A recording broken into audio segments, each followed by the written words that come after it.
নিজ হলেশ্বৰ গাঁৱত ভাৰতীয় বায়ু সেনা বাহিনীয়ে পৰিৱেশ পৰিচ্ছন্ন আৰু এলানি বৃক্ষৰোপণ কাৰ্যসূচী গ্ৰহণ কৰে।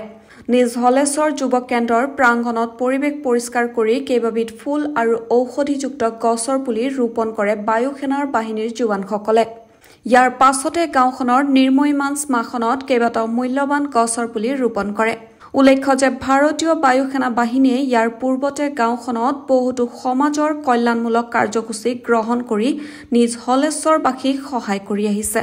এই অনুষ্ঠানত নিজ হলেশ্বৰ উন্নয়ন সমিতিৰ সভাপতি পূৰ্ণকান্ত ডেকা, সহকাৰী সম্পাদক জীৱন বৰা, গাঁও প্ৰধান গিৰীন্দ্ৰ হাজৰিকা, নিজ হলেশ্বৰ যুৱ কেন্দ্ৰৰ সম্পাদক ৰাজীৱ নাথৰ লগতে কেইবাজনো ব্যক্তি উপস্থিত থাকে।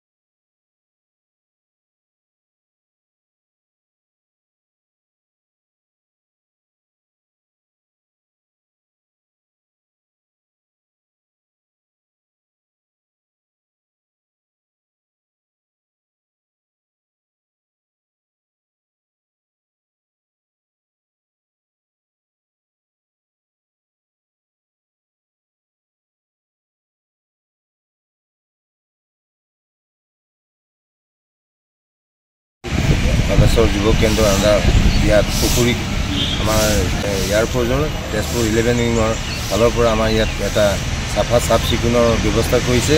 তেওঁলোকে আহি পেলাই আমাৰ ইয়াত সম্পূৰ্ণ ৰাইজৰ সহযোগত গছপুলি দিছে আৰু আমাৰ ৰাজেন বৰঠাকুৰৰ মূৰ্তিটো সম্পূৰ্ণ চাফা কৰি আমাৰ ইয়াত তেওঁলোকে যিখিনি কৰিছে আমাৰ গাঁও হলেশ্বৰ গাঁৱৰ ফালৰ পৰা তেওঁলোকক আমাৰ ধন্যবাদ জ্ঞাপন কৰিছোঁ আৰু আগলৈকে এনেকৈ কৰি যাব বুলি আমি আশা ৰাখিছোঁ। তেজপুৰৰ পৰা ৰাজীৱ নাথৰ report, news desk, news wide Assam.